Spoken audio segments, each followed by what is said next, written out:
ce que Dieu a voulu que tu fasses. Est-ce que tu es avec la personne que Dieu a prévu que tu sois? Alléluia. C'est ça la volonté parfaite. On n'a pas le temps de pouvoir vous présenter des indicateurs qui vous montrent que là vous êtes dans la volonté parfaite de Dieu, ou vous êtes où Dieu n'est pas dans ce que vous êtes en train de faire. Amen. Pascal. So, c'est pourquoi on va plus parler de la volonté imparfaite. C'est pourquoi on va plus parler de ce qui dérange la volonté imparfaite. Comment les gens entrent, comment les gens se retrouvent dans la volonté imparfaite de Dieu. Comment? Et lorsqu'on parle de la volonté imparfaite de Dieu, c'est lorsque Dieu vous permet de faire une chose suite à votre entêtement. Vous avez trop insisté, Dieu vous a libéré. Vous vous êtes entêté, Dieu vous a laissé faire. La volonté parfaite de Dieu, c'est lorsque Dieu tolère ce que vous faites en restant patient avec vous et en espérant que vous allez vous repentir. Donc Dieu te laisse faire ce que tu fais, mais au fond de lui, il espère que tu vas te ressaisir, te repentir et revenir dans ce qu'il a prévu pour toi. Dans la volonté parfaite de Dieu, vous pouvez penser à voir même les faveurs de Dieu. C'est-à-dire que tu es dans la volonté parfaite, mais tu vois comment les choses sont en train de marcher. Tu vois comment les choses évoluent. Tu vois comment ça paie. Et là, tu peux penser que oui, là, je suis dans la volonté parfaite, alors que Dieu n'est pas. Dieu n'est pas. Alléluia. Amen. On va le comprendre. Dans la volonté parfaite, vous n'êtes pas là où Dieu veut. Vous ne faites pas ce que Dieu a voulu que vous fassiez. Et la Bible regorge de plusieurs exemples que nous aurons le temps de voir, qui montrent que Dieu a permis aux hommes, Dieu a permis à son peuple de faire des choses. Et ils réussissaient même dans ces choses. Mais à la fin, c'était le jugement. À la fin, c'était leur destruction. Le danger lorsque tu es dans la volonté parfaite de Dieu, c'est que souvent les choses marchent. Donc du coup, tu te perds dans ce que tu vois les choses marcher. Et tu fonces, tu cours, alors que tu es simplement hors de Dieu, loin de Dieu. C'est pourquoi Jésus-Christ va prendre cette parabole. Il va expliquer que le temps, lorsqu'il va revenir, il y a des gens qui vont tellement croire qu'ils ont toujours été dans sa volonté parfaite. Mais le jour-là, il leur dira, je ne vous ai jamais connu. Amen. Ils vont dire, ah, mais tout ce temps, on a chassé les démons pour toi, en ton nom. On a prophétisé pour toi. Non, non, je ne vous ai jamais connu. Qui vous a envoyé prophétiser? Il t'a envoyé chasser les démons. Ça veut dire que les gens, ça marchait. Et ils vont partir. Ils prophétisaient, c'était correct. Mais Dieu n'était pas avec lui. Alléluia. Amen. Donc le danger de la volonté parfaite de Dieu, c'est que les choses marchent. Ton business marche, l'argent rentre. Et tu dis, waouh, j'ai la faveur de Dieu. Et on veut s'exclamer à l'église. Oh, il a beaucoup pour moi. Regardez, les démons donnent aussi l'argent. Faut pas jauger ou bien jauger la volonté parfaite de Dieu par le gain. Au vu que je gagne, Dieu dedans. Parce que même Satan donne les richesses. Ne jauge pas la volonté de Dieu dans ta vie parce que tu gagnes de l'argent. Parce que tu acquiers les biens. Non, non, non, non, non. Satan a dit à Jésus, si tu suis ma volonté, si tu me sers, je te donnerai le gain. Amen. Ça veut dire que Jésus-Christ, s'il avait suivi, il devait être un homme glorieux, puissant, possédant les biens. Et les gens allaient dire, waouh, Dieu est avec lui. Non, non, non. Dieu est avec lui.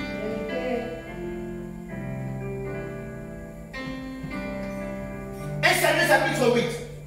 1 Samuel 8. 1 Samuel 8, à partir du verset 1. 1 Samuel 8, verset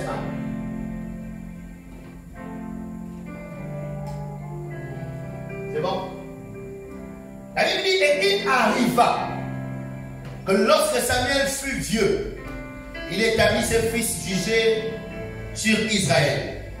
Verset 2. Et le nom de son fils premier-né était Joël. Et le nom de son second fils, Abijah. Ils jugèrent à Beersheba. Et ses fils ne marchaient pas dans ses voies, mais ils se détournaient après le gain des honnêtes. Et prenaient des présents et faisaient fléchir le jugement. Et tous les anciens d'Israël s'assemblèrent et vinrent vers Samuel à Rama. Verset 7.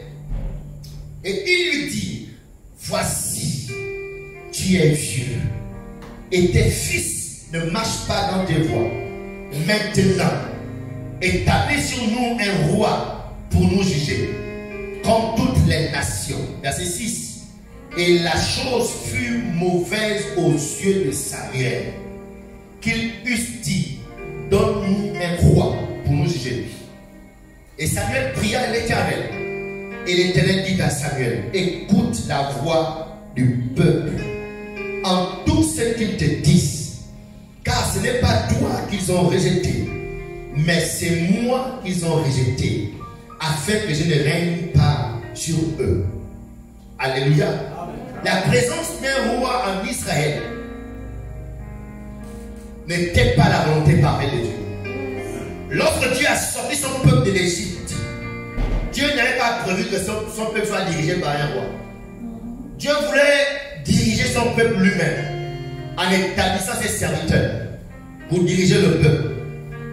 Alléluia. Amen. Dieu voulait être celui qui dirige son peuple directement.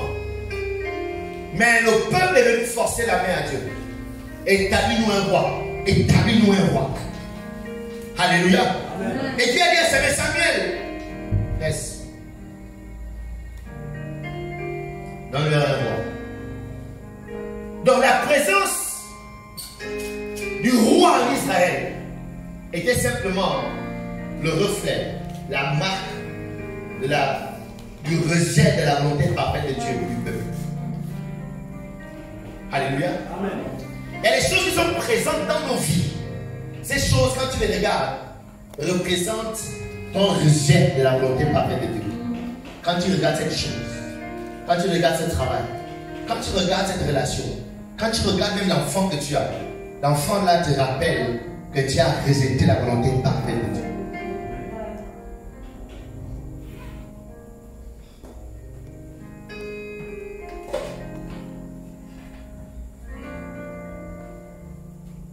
Donc Dieu dit à son serviteur, laisse le peuple faire. Laisse, pas toi. C'est moi qu'ils ont rejeté. Établis-leur un roi. Ce roi-là a venu prendre la place de Dieu. Donne-leur le roi, pas tout peuple. Et depuis que je suis un peu pasteur, je suis en train de me rendre compte. Il y a des choses pour lesquelles nous prions. Des personnes pour lesquelles nous prions. On est en train de prier, mais on sait très bien que ce pourquoi on prie là, Dieu n'est pas dedans. Amen. On le sait. Ouais. Souvent même on exhorte, on conseille que Dieu n'est pas dedans. Mais parce que la personne s'est entêtée, il dit non, c'est mon fils, c'est pas toi. Donc, la personne même elle est consciente qu'elle m'a rejeté. Donc, elle veut ça. Tu pourrais, exhorte même, oriente même. Donne les conseils. Et on prie. Alléluia. Elle est consciente qu'elle a rejeté la volonté parfaite de Dieu. Donc, qui es-tu? Surtout quand cette personne vient te dire Dieu m'a dit. Il te met les mains au mur. Dieu t'a dit. Si Dieu t'a dit, qui suis-je pour dire autre chose? D'accord? Comme Dieu t'a dit. Maintenant, moi, je peux te conseiller, fais ci, fais ça, fais ça. Mais au fond de moi, je sais que son Dieu l'a dit là. Ce n'est pas le Dieu que je connais. C'est un autre Dieu qui l'a dit. Alléluia. Yeah. Donc, laisse-les dans ta voie, dans leur voie. Laisse-la dans cette voie courir. Toi, prie, conseil, pas de problème. Nombre 22. Nombre 22.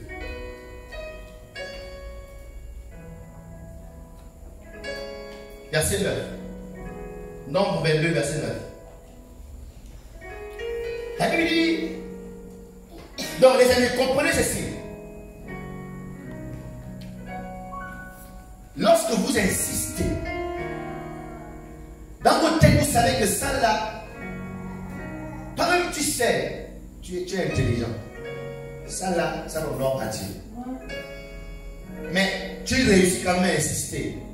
Souvent, même les gens trouvent des versets bibliques pour expliquer.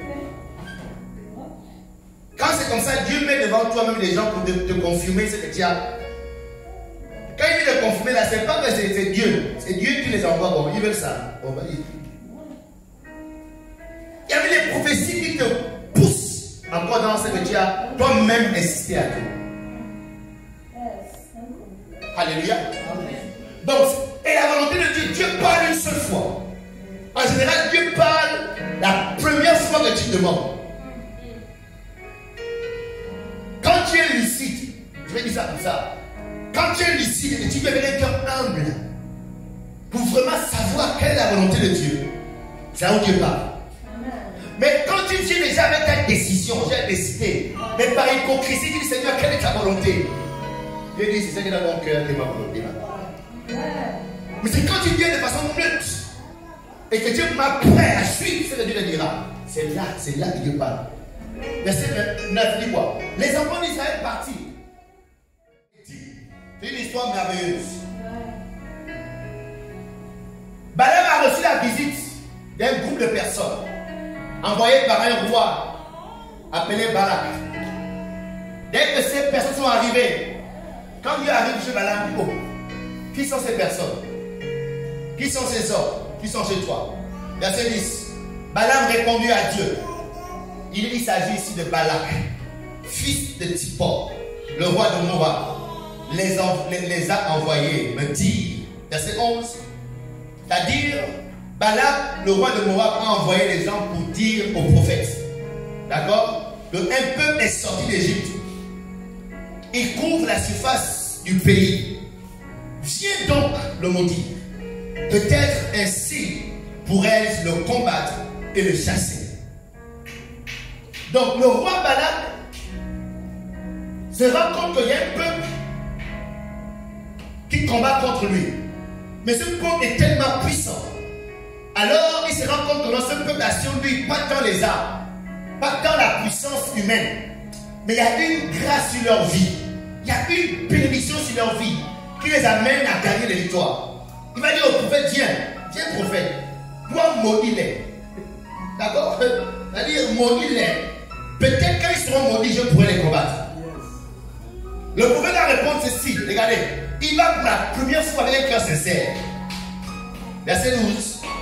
Dieu dit à Balaam, tu ne les accompagneras pas. Tu ne maudiras pas ce peuple car il est béni. Voici la volonté parfaite de Dieu. Balaam ne bouge pas. Les gens ils peuvent que tu ailles maudire là. Moi-même je les ai bénis. Ce que j'ai béni, personne ne peut maudire. Amen. Alléluia. Donc toi ne bouge pas, reste là.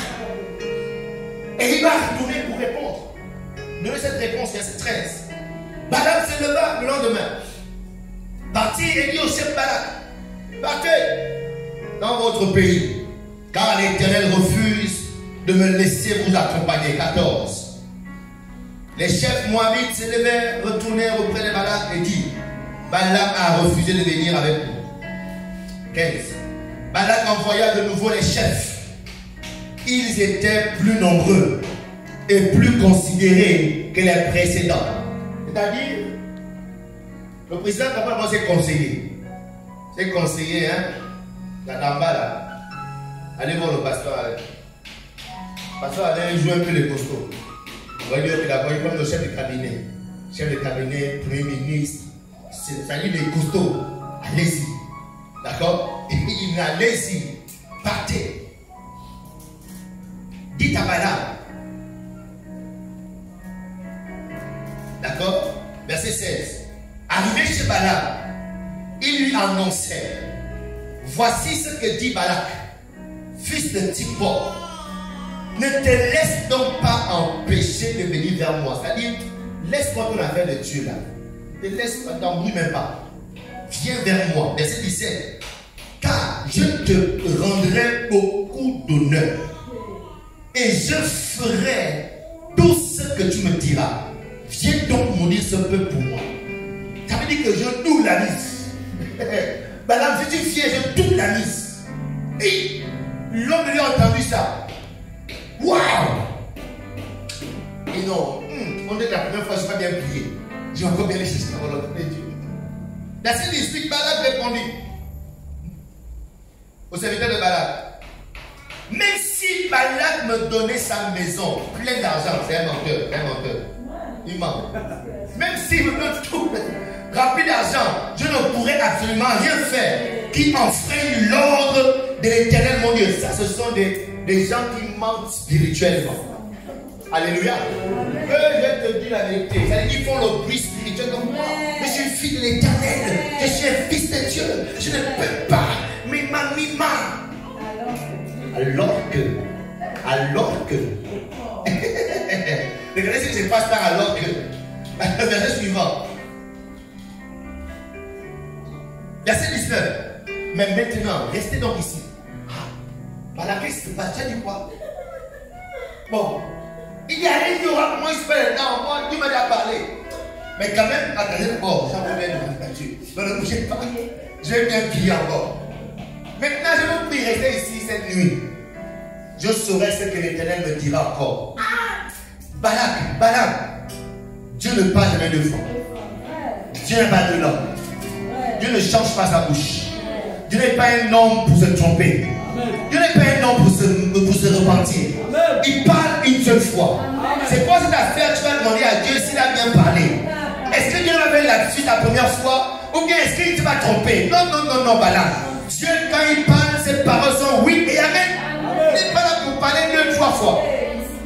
Donc la deuxième fois que le Balak venait, c'était plus maintenant pour chercher la volonté de Dieu. C'était pour comment dire, sa conscience. Il voulait se convaincre. Et il veut toujours paraître spirituel. Toujours paraître spirituel. Et tu vois cette personne, ils sont dans la volonté imparfaite de Dieu, mais ils veulent se paraître spirituel. Et ils sont là, Seigneur. Alors qu'ils ont pris le chemin opposé de Dieu. Mais parce qu'ils veulent paraître spirituel, tu les verras toujours là. Donc je fais le travail. Sur la montagne. Dans cette montagne, ils ont investi les plus hauts. Mais ils vont rapidement faire.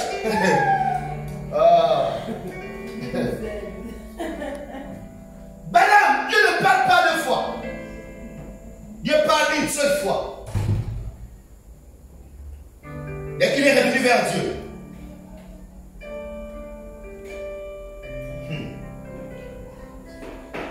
Verset 20. Dieu vint trouver Balaam pendant la nuit et lui dit, Balaam, puisque les hommes là sont encore dans la maison, apparemment, ils sont encore là. D'accord? Voilà ce que tu vas faire. Lève-toi, accompagne-les. Parce que c'est ce que tu as décidé. Pâté. Balaam, pâté. Allez-y. Allez-y, Balaam. Pâté. Puisque tu insistes, pâté. Alléluia. Amen. Et juste, nous tous on a eu des parents comme ça. Oh maman, j'ai pas fait l'anniversaire. Oh non, j'ai dit ne pars pas. Oh maman, oh. Après tu n'as triste toute la journée. Elle a quoi? Non, elle n'a pas fait l'anniversaire, elle est triste. Après elle a dit bon, écoute, va. Mais c'est qui va t'arriver là? Toi-même. Ce qui t'arrive là, c'est pas moi. Tu vas là dans la volonté imparfaite de tes parents. Si quelque chose t'arrive, elle sera la première vie de bastonner. Alléluia. Je t'ai bien dit, j'ai insisté. Jugement. Je frappe encore. J'insiste, Balaam. Go. Et la Bible du verset 21. Balaam se leva le lendemain matin. Cela son ânesse est parti avec les chiens moabites. Il n'y a pas la lumière dehors. Verset 22. La colère de Dieu. Il y a quel dehors là, c'est qui? Ok. La colère de Dieu s'enflamma parce qu'il était. Regarde, Dieu dit pardon. Mais Dieu se met encore en colère. Alléluia. Amen. Parle.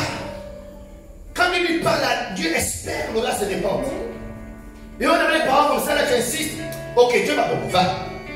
Quand le parent dit va là, le parent s'attend à ce que tu te répandes. Que tu dis non, pas mal, c'est pas une cause. Oh, tu vas pas là, tu vas plus. Non, non, non, pas plus. Comment ça alors? Après, le parent est content. Ah, ma fille obéissante. Et là, Dieu vient, madame, pas, le gars se lève. Je savais. Dieu, tu t'as vu, non? Tu t'es trompé la première fois. Non, je pars. Là, Dieu se retrouve, le gars est parti. Il s'est mis en colère. Le jugement de Dieu est tombé. Et Dieu a envoyé l'ange devant lui. L'ange se tient devant lui, son ânesse. Aujourd'hui, si tu pars, Dieu finit avec toi.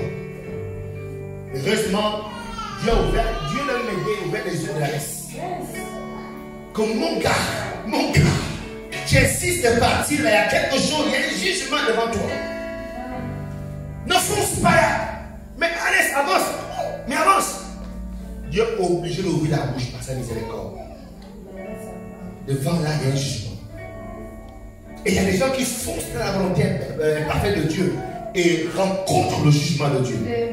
Et la suite, encore, les pleurs, les gémissements.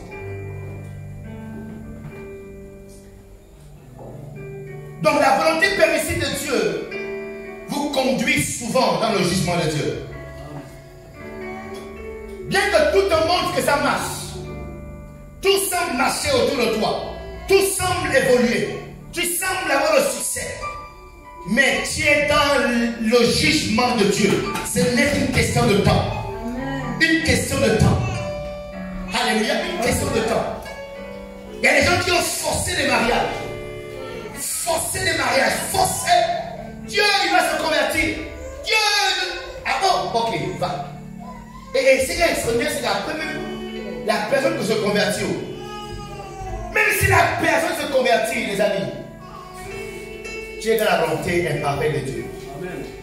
Alléluia. Amen. Tu es dans la volonté permissive de Dieu. Amen. Et je connais des couples. C'était ça la logique. J'essaie tout. Pas d'enfant.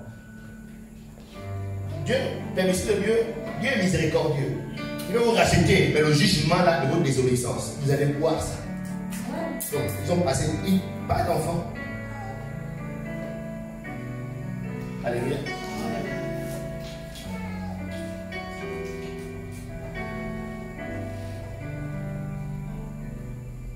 Donc, certains expliquent souvent leur bénédiction, du moins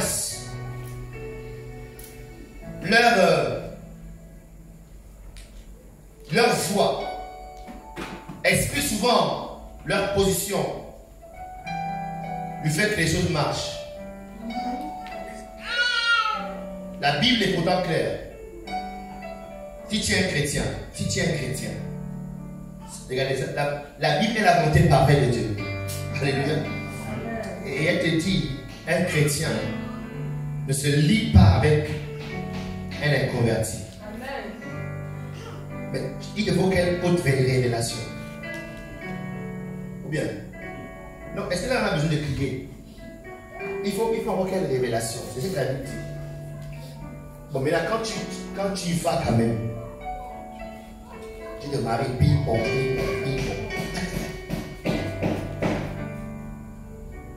Tu es dans la volonté permissive de Dieu. Et le jugement du Dieu. Il y a beaucoup de scandales qu'on entend aujourd'hui. La femme a été tuée, morte.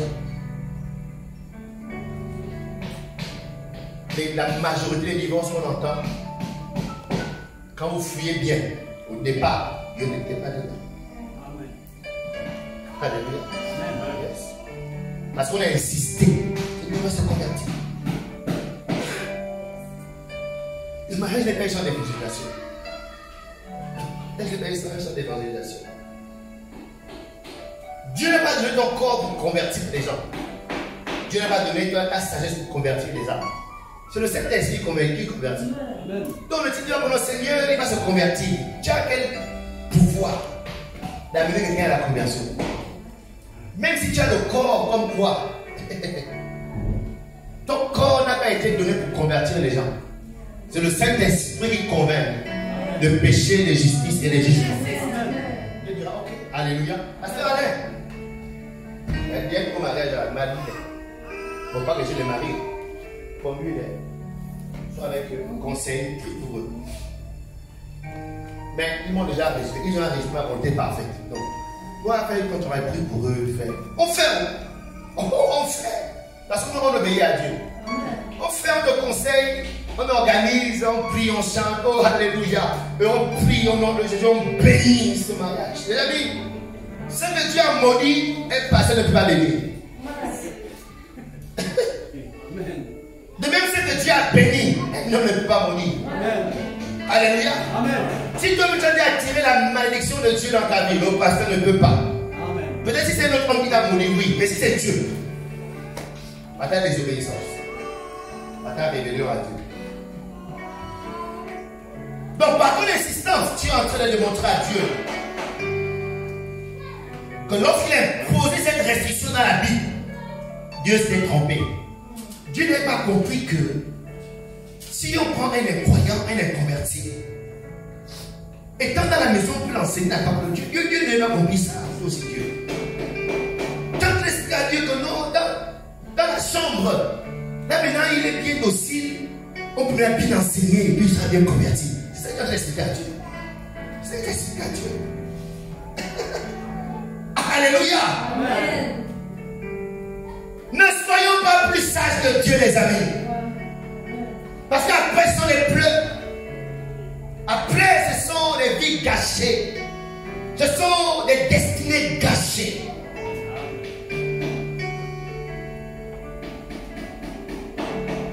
Donc Dieu ne laissera et Dieu réussira même. La personne sera même chrétienne.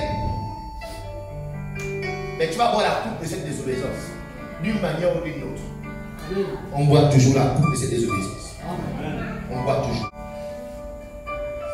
Donc le peuple d'Israël, à cause de son aspiration, à cause de ce qu'il recherchait tellement, la prospérité, recherchait à avancer dans la vie, soupirait après l'élévation, Dieu a permis, Dieu les a laissés. Lorsque vous soupirez trop après quelque chose, alors que vous savez que Dieu n'est pas, Dieu vous laisse. Est-ce que vous savez que l'homme est puissant? L'homme a une puissance et c'est pourquoi Dieu a mis en nous le libre arbitre. Dieu ne nous imposera jamais les choses. Mais devant toi la vie et la mort, le bien et le mal. Mais il te conseille de choisir le bien. Le bien, c'est sa volonté parfaite. Alléluia. Il ne va jamais t'imposer quelque chose. Que non, Dieu me met dans mon cœur quand je me lève comme un robot et puis il fait tout si bien. Non, non, non. Il y a toujours un choix. C'est pourquoi nous devons développer l'art d'entendre Dieu. Chacun doit développer cet art. Tu es dans la chambre. Soit par ta conscience. Parce que Dieu parle par la voix, soit par la voix de notre conscience. Soit par la voix de la Bible. Tu es en train de lire la Bible, tu lis un verset, mais c'est comme si ça te parle directement. Soit par les rêves, par les visions. Chacun à sa façon. Alléluia. Donc il faut développer ça. Aujourd'hui, si je suis là où je suis, faisant ce que je fais, c'est parce qu'il y a 10 ans en arrière, j'ai entendu Dieu me demander de faire ce qu'ils sont en train de faire aujourd'hui. J'ai entendu Dieu me demander de laisser mes études. Laisse, va te former. Parce que je t'attends dans ça. Donc ça veut dire que si j'avais continué à faire mes études, terminer, trouver les entrées d'abord, chercher le boulot à Gabon Télécom, parce que je faisais la télécommunication, ou bien à RTL, ou bien à Move, ou bien voici où j'ai dû le travailler. Je ne sais pas ce que serait ma vie. Donc je ne sais pas. Je ne peux pas dire, je ne peux pas oublier. Je ne sais pas ce que je serais. Est-ce que je serais un chrétien qui se prend les vendredis soirs, fait au snack, prendre un petit verre, de temps en temps, finir avec sa collecte? Je ne sais pas. Quel genre de chrétien je serais? I don't know. Mais ce que je sais, c'est que parce que j'ai dit oui, j'ai entendu Dieu. Et j'ai dit oui à sa voix. Aujourd'hui, je suis là. Et je sens que je suis un homme épanoui. Je me sens épanoui. Je sens que je suis une réponse. Alléluia. Je sens que plus les jours passent, plus je vois ma destinée s'ouvrir comme ça. Plus j'ai l'impression que mes grâces arrivent. Plus je vois comment le ciel s'ouvre. Alléluia. Yes. Parce que j'ai entendu. Vous devez entendre Dieu vous parler au nom de Jésus. Développez l'art d'entendre Dieu dans vos vies. Si vous ne le faites pas, vous allez vous retrouver toujours dans ce qui est imparfait. Ce que Dieu n'a pas prévu. Psaume 106. Psaume 106, verset 7. Ma seule raison de vie, tu es Seigneur. Ma seule raison de vie, ma seule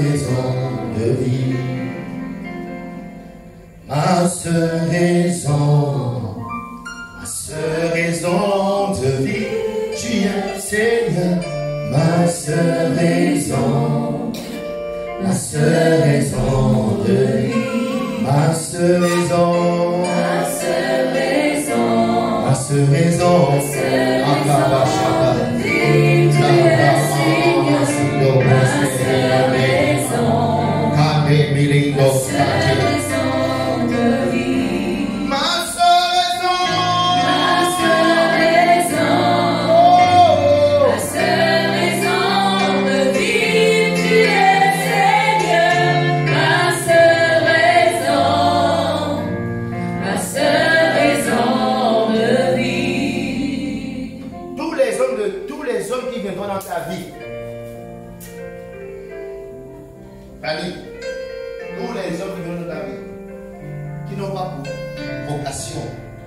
servir Dieu dans le temple.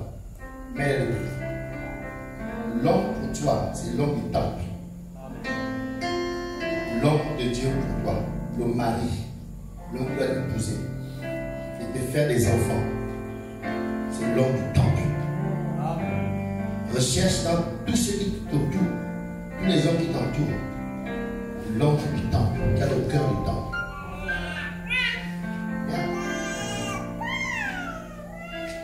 Raison de vie, tu es Seigneur, ma seule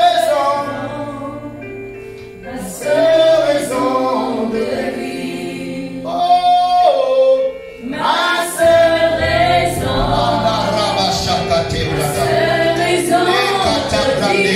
tu es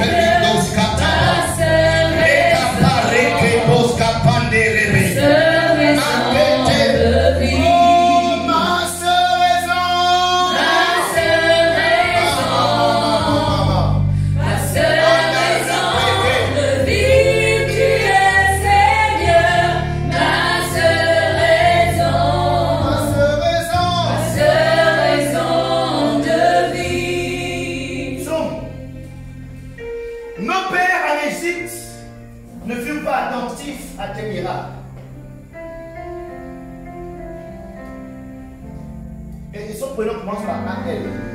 Il y aura A-L dedans. A-L. A-L. Nos pères en Égypte ne furent pas attentifs à tes miracles.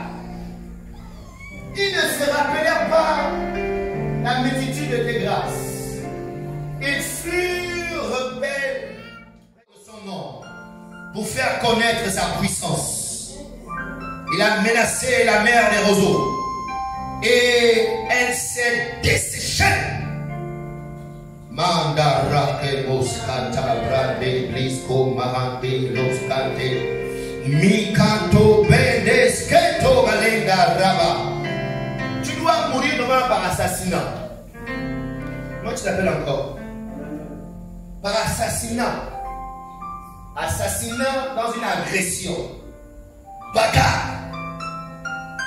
Je vois comme tes intestins dehors. Mais par la grâce de Dieu, ce plan est annulé ce soir au nom de Jésus. Amen. Je libère la vie de Dieu dans ta vie au nom de Jésus. Et je déclare que tu vivras longtemps au nom de Jésus. Tu ne mourras jamais de façon prématurée au nom de Jésus. Je chasse loin de toi tout esprit de mort au nom puissant de Jésus. C'est ouvert en verset 10, c'est ça, non? Il est sauvé de la main de celui qui les haïssait. Il est délivré de la main de l'ennemi. La sécheresse qui continue dans ta vie, et continuera. Elle continuera. La sécheresse continuera. Parce que tu refuses d'accepter la paix de Dieu, la volonté parfaite de Dieu. Tu es l'homme du temple. Tu es un homme du temple. Tu es un homme du temple. La sécheresse va continuer. Tu vivras toujours du minimum jusqu'à ce que tu acceptes. Que tu acceptes. Oh, ma seule raison. Ah la bouche.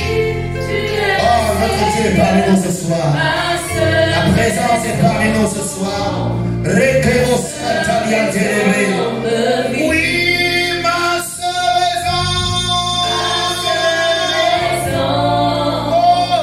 La seule raison de vivre, tu es Seigneur.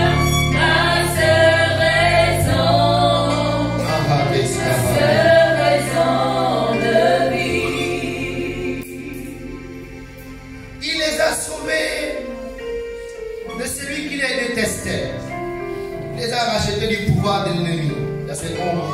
L'eau a recouvert leurs adversaires. Pas un seul n'a su le cri.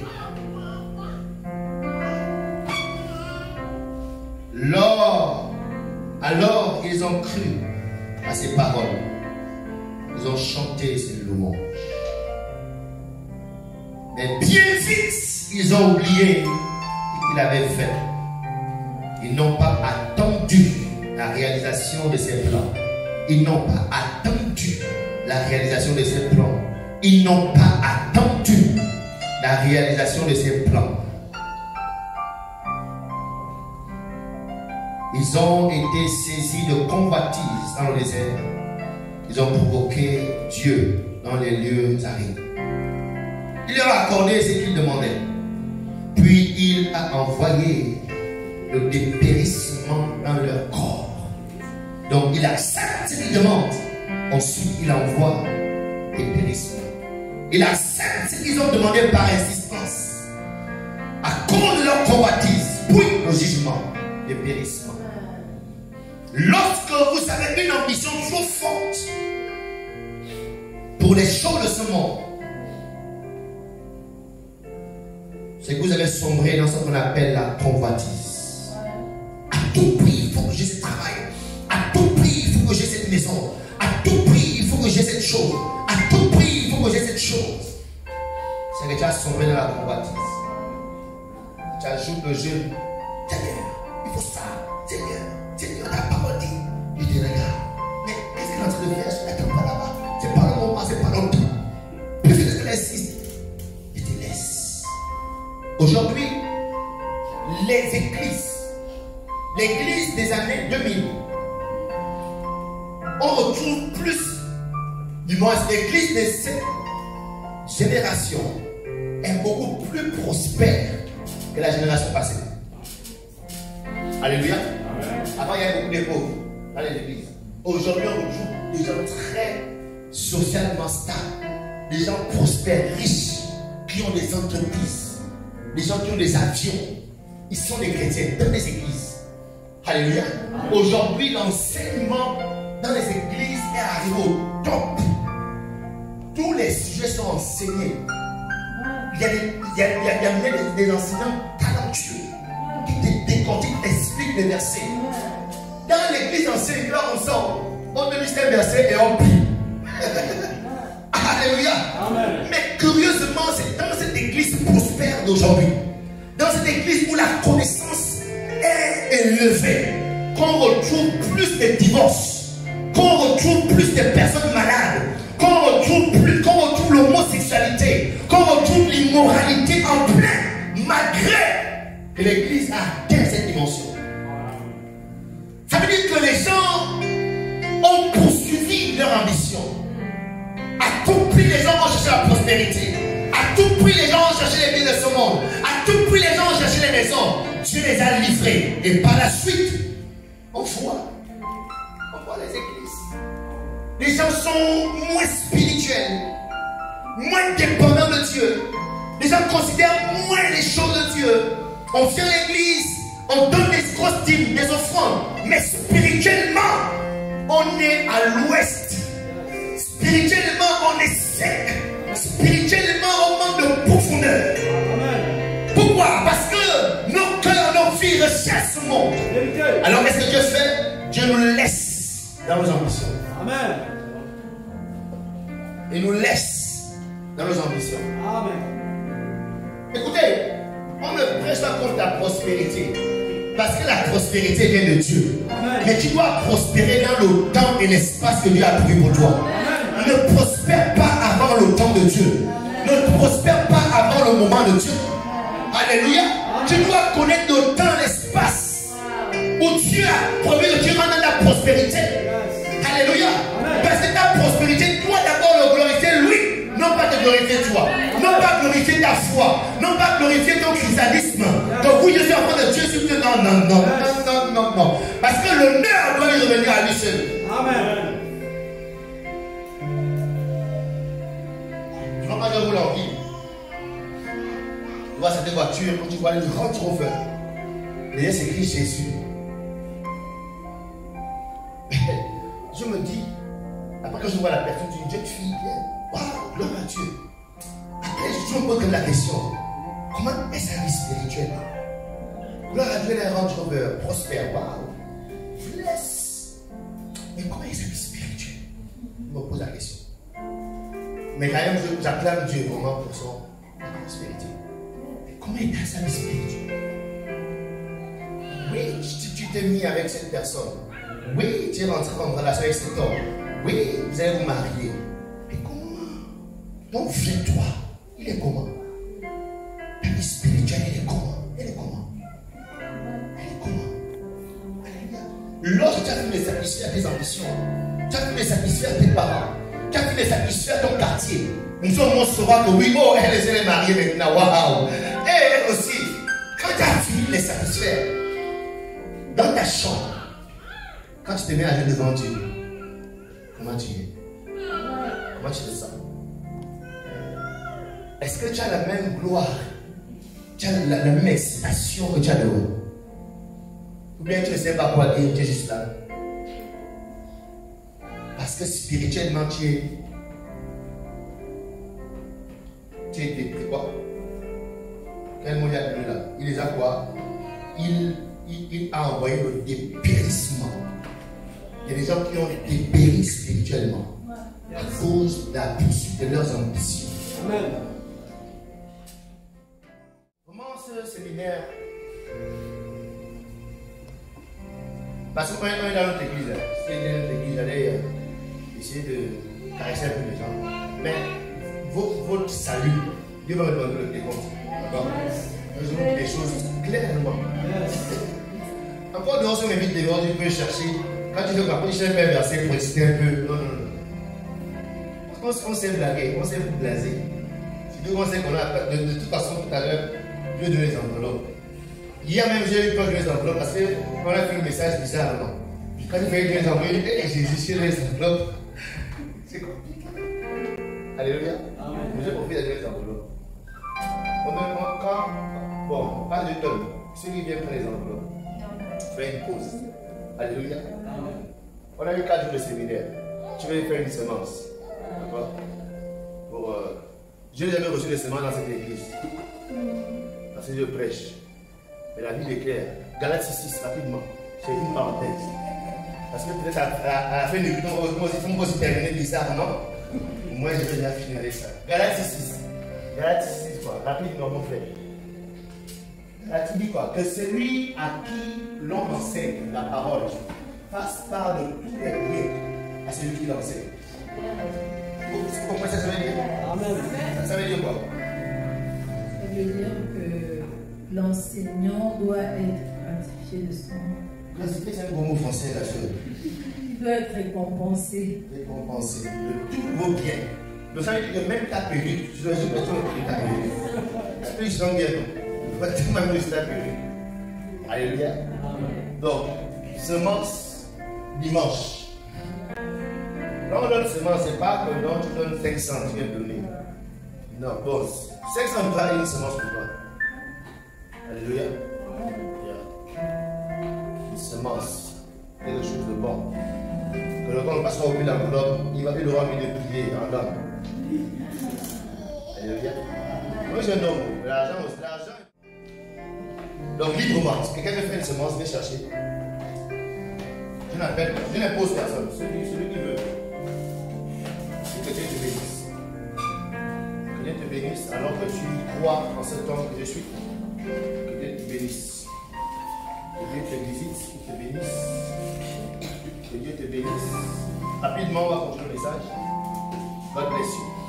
Que Dieu te visite alors que tu crois en ce prédicateur. Que Dieu te bénisse. God bless you. Alléluia. Ok. Donc, tu peux apporter demain ou dimanche.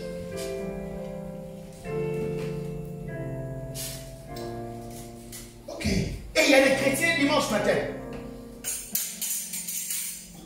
Tellement ils sont ambitieux. Dimanche, ils viennent faire des témoignages. Oh, tu m'as visité. J'ai été promu au travail. Et on rend grâce à Dieu, on acclame, on chante. Mais la chrétienne là est consciente qu'elle est passée par le canapé. Dieu ne peut pas te faire passer par un canapé pour donner la promotion. Et tu viens témoigner que notre Dieu, non.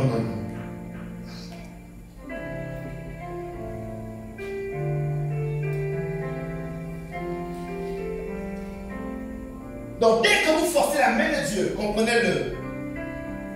Dieu vous laisse. Et quand Dieu vous laisse, vous rentrez dans la volonté permissive. Comprenez-le. Vous rentrez dans la volonté permissive. Dès que la parole de Dieu est claire, elle va donner un chemin. Et que vous insistez, vous trouvez une autre conviction. C'est la volonté permissive de Dieu. Et qu'on sache que derrière cette volonté permissive de Dieu, il y a le jugement de Dieu. Amen. Alléluia. Amen. Dieu avait promis l'enfant à Abraham. Abraham, je te donnerai un fils. Et ce fils sortira de Sarah. Et ce fils sera ta postérité. Et c'est de ce fils que je te donnerai une grande prospérité. De Sarah, pas d'un autre. Pas de quelqu'un d'autre. Et le couple en question, ils ont vu comme ça. Mais les blagues tardent. Quel niveau?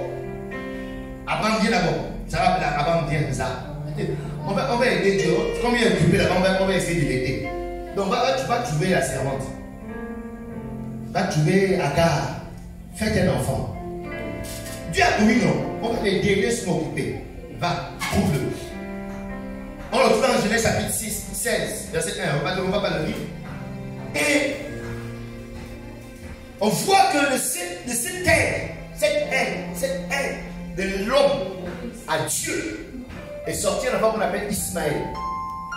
Tous les courants islamistes que vous connaissez sortent d'Ismaël. Amen. Dieu a dit à Abraham, d'accord, tu as fait l'enfant. Et quand on lit dans l'histoire, on voit que Dieu avait béni Ismaël. Yes. Tu seras prospère. C'est pourquoi les musulmans sont très prospères. Amen. Mais tous seront contre toi et tu seras contre tous. Donc Dieu a béni, mais en même temps, il a donné le jugement. Aujourd'hui, le terrorisme, on souffre de ça. Nous encore ici, quand vous allez au Tchad, même la frontière entre le Cameroun, il y a le président de force sur le Cameroun, souvent on prie souvent les lundis. Nous sommes ici les prix, non, en ce moment c'est fort à dire. Les gens rentrent dans les villages seulement avec les machettes et ils décapitent les gens, les musulmans. Parce qu'ils veulent à tout prix que cette zone-là devienne musulmane. Sauf des forêts, ils rentrent, bam, décapitent les gens. Nous ici on est bien. Il y a des gens qui souffrent, c'est-à-dire la nuit quand ils dorment, ils sont terrorisés. Pourquoi? Parce qu'un couple a décidé d'aider Dieu. On va aider Dieu. Vu qu'il tarde. Et beaucoup de chrétiens essaient de aider Dieu. Je vais l'aider. Dieu, tu as dit sur la tête et non la queue. Les plaies ne bougent pas bon. Je vois un peu tantine. Bien tonton. Bien le monsieur qui m'a donné sa carte la dernière fois, je l'appelle un peu. Bon, ça ne fait rien, je suis nuit. Plus important, on aide Dieu, mais après, derrière ça, c'est le VIH que tu ramasses. Mais ce ne sera pas ton cas au nom de Jésus. Amen. Alléluia. Amen. Donc, comment certains entrent, et je vais aller vite pour terminer à 25 ans. Comment certaines personnes entrent dans la volonté imparfaite de Dieu? Comment certaines personnes entrent dans la volonté imparfaite de Dieu ou dans la volonté permissive de Dieu? Petit 1. Certains entrent dans la volonté imparfaite de Dieu parce qu'ils n'entendent pas précisément la voix de Dieu. C'est pourquoi tout à l'heure je parlais de développer l'art d'écouter Dieu. Parce que si vous n'avez pas développé l'art d'écouter Dieu et que vous faites votre vie chrétienne, toute votre vie chrétienne sans savoir comment entendre Dieu, vous allez entendre d'autres voix. Amen. Et d'autres voix ne vous conduiront jamais dans ce que Dieu veut. Il y a la voix de la chair. La chair et l'esprit sont antagonistes. Il y a la voix du monde. Il y a la voix de la famille. Il y a la voix du diable. Et ces voix ne sont pas des alliés de Dieu. Donc c'est pourquoi si tu n'as pas développé l'art d'entendre la voix de Dieu, tu entendras d'autres voix qui vont te conduire dans la volonté imparfaite de Dieu. Amen. 1 Samuel chapitre 3 verset 7. La Bible dit que le jeune Samuel ne connaissait pas encore Dieu. Il ne connaissait pas encore Dieu. Et il a entendu Dieu. Il s'est retrouvé là où Dieu ne l'attendait pas. 1 Samuel 3. Samuel ne connaissait pas encore l'Éternel. Et la parole de l'Éternel ne lui avait pas encore été révélée. Alléluia. Amen. Et vu qu'il ne connaissait pas la voix de Dieu, quand il a entendu une voix, il s'est retrouvé dans la volonté imparfaite de Dieu. Il est parti chez son père aîné. Il a dit, moi je ne t'appelle pas. C'est moi qui t'appelle, tu ne fais pas ici. Alléluia. Amen. Donc quand tu n'as pas développé, quand tu ne connais pas entendre Dieu, tu vas toujours te retrouver là où Dieu t'attend. Amen. Petit 2. Certains rentrent dans la volonté imparfaite de Dieu parce qu'ils veulent être comme les autres. Ils veulent être comme les autres. Toutes mes soeurs sont déjà mariées. Tous les enfants de mes oncles et mes tantes travaillent. Alléluia. Amen. Donc vouloir être comme les autres est un désir très dangereux. Parce que dès que tu veux être comme les autres, tu as simplement décidé de refuser la volonté parfaite de Dieu pour toi. Parce que tu veux maintenant être comme l'autre. Mais l'autre, il a son chemin, sa destinée. Amen. Il est dans sa destinée, il est dans son temps, dans sa saison. Donc si tu veux être comme lui, c'est que tu viens simplement de rejeter la volonté de Dieu pour ta vie. Amen. Simplement, c'est clair. Ok? Amen. Lorsque Dieu a sorti son peuple de l'Égypte, 430 ans d'esclavage, Dieu les a sortis d'Égypte. Dieu les a fait sortir. Et Dieu, dans la volonté parfaite de Dieu, il voulait être leur roi. Il voulait les diriger. Il voulait être là avec eux tous les jours. Mais le peuple s'est dit, mais non, c'est pas possible. Les autres ont des rois. Les autres ont des rois. À quel niveau nous on est là? On a juste un homme de Dieu qui nous parle souvent. Non, non, non, non. Samuel! Attends. Nous sommes un roi. Arrête ça, Samuel. Arrête. Nous aussi on veut un roi. Comme les autres peuples. Et David aussi un roi. Dès qu'ils ont décidé ça, Dieu va dire à Samuel, Samuel, reste tranquille. C'est moi qu'ils ont rejeté. En voulant être comme les autres, ils ont rejeté ma volonté pour eux. Troisièmement, les gens s'engagent dans la volonté imparfaite de Dieu parce qu'ils sont présomptueux. Parce qu'ils sont présomptueux. Être présomptueux, c'est prétendre avec arrogance que certains privilèges doivent vous être accordés. Ok? Amen. C'est-à-dire, tu es déjà costaud. Toi aussi, tu es spirituel. Toi aussi, Dieu te parle. Toi aussi, tu prêches. Toi aussi, tu as l'onction. Toi aussi, tu es établi. Toi aussi, Donc sur la base de toi aussi, tu mérites aussi certains privilèges. La dernière fois qu'on a organisé l'anniversaire du pasteur Alain, moi aussi je suis responsable. J'espère que quand ce soit mon anniversaire, j'espère aussi qu'on va m'amener aussi au restaurant. La présomption vous amène dans la volonté parfaite de Dieu. Alléluia. Yes. Lisons rapidement. 2 Chroniques 26, 16. 2 Chroniques 26, 16. La Bible dit, mais lorsqu'il fut puissant, on parle ici du roi Osias. Osias. Lorsqu'il fut puissant, son cœur fut si hautain. Les amis, priez beaucoup pour votre cœur. Oh, priez beaucoup pour votre cœur. Parce que les gens, tant qu'ils sont inconnus dans le cœur, sont cool, ils semblent si dociles, si humbles. Mais dès que tu fais l'erreur, tu dis, tu es responsable. Maman. Dès que son cœur est monté, parce qu'il a vu la puissance, il a vu comment son royaume était respecté, il a vu comment son leadership marchait, il a vu, et la Bible dit, il fit preuve d'infidélité envers l'Éternel son Dieu, en pénétrant dans le temple de l'Éternel pour brûler des parfums sur l'autel des parfums. Verset 17, le prêtre Azaria, c'est-à-dire le vrai pasteur, le responsable du temple, d'accord, le suivit avec 80 autres prêtres.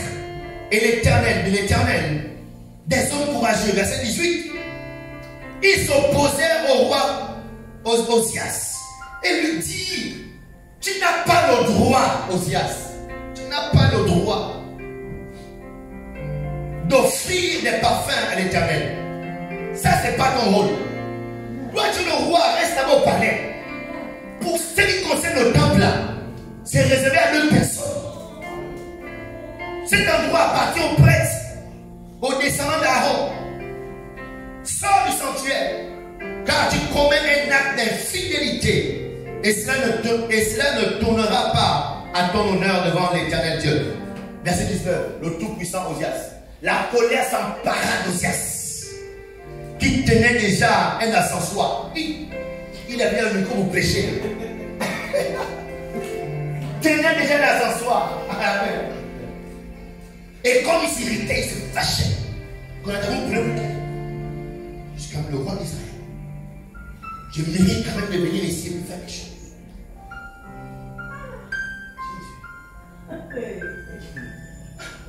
La Bible dit quoi? La lèpre éclata sur son corps.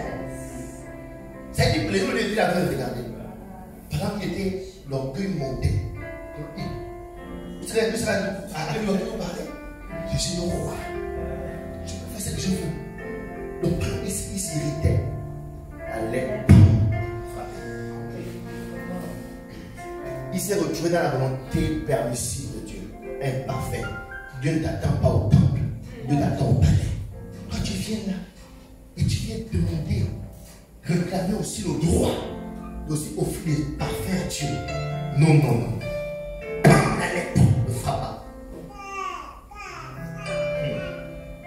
Donc si, dès qu'à cause d'un certain rang, dès qu'à cause d'un certain potentiel que tu as, dès qu'à cause d'une certaine bonne œuvre que tu vas poser, il faut qu'on me regarde différemment. Il ne faut plus qu'on te parle comme on te parlait avant. Il faut maintenant qu'on te mette aussi une place noire. Parce que toi aussi, tu es quelqu'un. Tu es aussi important à l'église. Donc il ne faut plus qu'on te parle comme avant. Toi aussi, tu mérites un aspect de privilège. Tu es aussi quand même un responsable de l'église. Alléluia. Amen. La présomption sort des gens de la volonté de Dieu. Dès que tu es présomptueux et que tu réclames certains privilèges. Alléluia. Vous savez, j'ai établi un responsable dans l'église. L'erreur que beaucoup vont faire, c'est de penser que nous sommes au même niveau. C'est de même seulement aspirer au même privilège que moi. Alléluia. De demander que, mais pourquoi nous aussi, nous aussi. On devrait aussi, nous aussi. Ah, Pataya. On ne sera jamais nous aussi, oh, les amis. Je vous ai établi, je vous ai mis. Mais on ne sera jamais nous aussi. Dieu m'a appelé loin. Personne n'existait.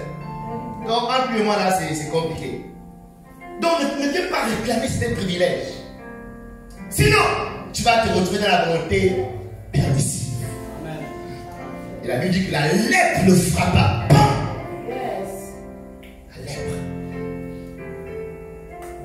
Dans les chants, gloire à Dieu pour vos potentiels. Tu vas chanter. Et l'onction sera dans la salle. Et tu feras des guérisons que le pasteur ne fait même pas. Regarde, reste tranquille. Tu peux faire des guérisons, mais tu ne seras jamais au même niveau que le pasteur. Mais jamais. Donc, gardez vos cœurs. Votre cœur ne montre pas pour dire que non. Moi, quand je chante, depuis là, l'église est remplie parce que ma foi, les gens viennent les aimer. Donc, à cause de ça, quand je viens à l'église, il faut qu'on me respecte. Quand le pasteur prend une décision, il faut qu'il me consulte. Parce que s'il me consulte, moi, je me chante. Mais si je me chante, l'église, c'est vide. Hey. Ok. Il m'a dit une fois que cette église n'est pas encore établie. Donc, vraiment, il faut faire attention à cette décision. Makatu pasito. Alizinte Gamando, Limpelicido Mahana. Donc, vraiment, il faut attention à ce que tu prends parce que là, même là, l'église n'est pas encore bien stable. Ça veut dire que si les gens se fâchent, l'église tombe. Bataya. Likuskilimando que les bata. C'est l'église de Jésus-Christ. Je ne peux pas ici tranquille, c'est l'église de Jésus.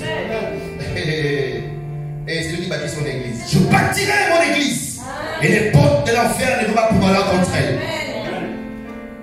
Oh, Azarias, du moins Osias, mon Dieu, qu'est-ce qui t'arrive? Parce que maintenant tu as une vision, quand tu as les visions, tu as les prophéties. Maintenant tu penses que tu peux venir remplacer les prêtres. Osias, quel est ton problème? Pas la lèpre. Dans la présomption sort les gens de la volonté parfaite de Dieu. Jusqu'à présent, il va régner bien. Jusqu'à présent, il a vu la popularité parce qu'il était dans la volonté parfaite. Il s'est limité au palais.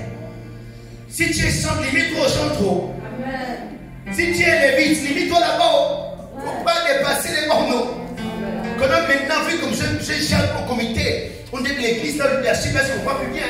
Vraiment, je pense qu'il devrait changer de leader. Non! Non. Il y a ton voisin, non. Non. Attention, non. On va dépasser les limites. Non.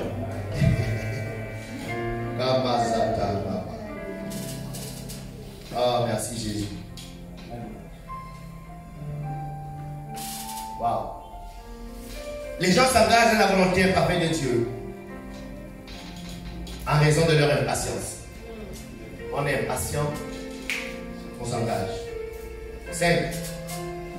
Les gens entrent dans la volonté imparfaite de Dieu à cause de la manipulation humaine. Alléluia. C'est-à-dire que tu ne t'es au courant de rien. Les hommes sont venus te parler, ils t'ont manipulé, ils t'ont détourné. Alléluia. Amen. Croire en Dieu, c'est pas facile.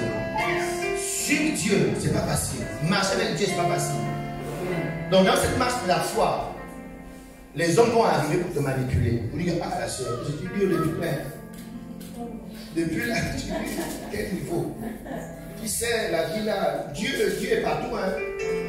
Tu connais un gars là, lui, tu fais laver le corps là, ça marche. Tu tombes enceinte. Quand tu peux mourir, tu peux connaître Dieu, tu connais Dieu. Ça va, elle était impatiente. Non, mais Dieu a dit, mon enfant, quel niveau? Abraham, aussi. Dites-moi si c'était aussi le problème. En vérité, c'est moi le problème. Voilà, ce qu'on va faire. Vu que c'est toi qui as la réponse, c'est même toi. Voilà. Tranquillement. Moi, là, j'ai juste aidé. Alléluia. Donc, par cette impatience, les gens sortent de la volonté de Dieu. Par cette manipulation, parce que tu es lié aux mauvaises personnes, te disent des choses, te donnent des conseils, te parlent. Croire un homme de Dieu, c'est pas facile. Rester dans une église, suivre un homme de Dieu, c'est pas facile. Oh, pas facile. Et pendant que toi, tu as quand même compris ça et tu veux suivre, les gens viendront te manipuler. Quand on a dit la décision de nos passes, c'est souvent ça. Que penses-tu de. Que pensez-vous de. Quand quelqu'un dit déjà que penses-tu de, c'est déjà l'esprit de manipulation. C'est ce que Satan a fait à l'Éden. Méfiez-vous des gens qui vous disent toujours que penses-tu de cette décision. C'est déjà la manipulation qui commence. Et là, toi, tu ne penses même pas. Pour toi, tu flottes seulement. On a dit ça encore. Allez, on y va. Mais là, c'est des gens qui commencent à penser, oh, en fait, c'est. Oh, mais quand même, c'est vrai. En ce moment, l'église est un peu fauchée. Pourquoi ce projet? Oh, vraiment. On dirait que tu as raison. Oui, mais vraiment, je dis, fini. Out. S'il fallait considérer des gens, on sera toujours dans l'église, dans cette ici là. Et avant l'église, c'était ça. C'était ça l'église. S'il fallait considérer de la grande sagesse des gens, on sera encore dans ce. C'est pourquoi l'homme de Dieu, ils sont en train d'apprendre qu'il ne faut pas suivre les avis des gens. Il ne faut même pas toujours demander les gens leur avis. Je crois que c'est toi que Dieu a parlé. Celui qui veut te suivre, celui qui est trop sage, il pense que non, tu es un idiot, il n'a qu'à laisser tomber. Alléluia. Amen. Donc, la volonté imparfaite de Dieu, les gens y entrent parce qu'on les a manipulés. Et une voie à laquelle tu crois t'a manipulé. Et une voie à laquelle tu as donné ton cœur t'a manipulé. Et tu es sorti de la volonté de Dieu. Alléluia. Amen. À partir d'aujourd'hui, ma prière pour vous est que vous puissiez développer l'art d'entendre Dieu. L'art d'entendre Dieu dans la prière. Lorsque vous priez, vous développez l'art de l'écouter. L'art de l'écouter pendant que vous méditez la parole de Dieu.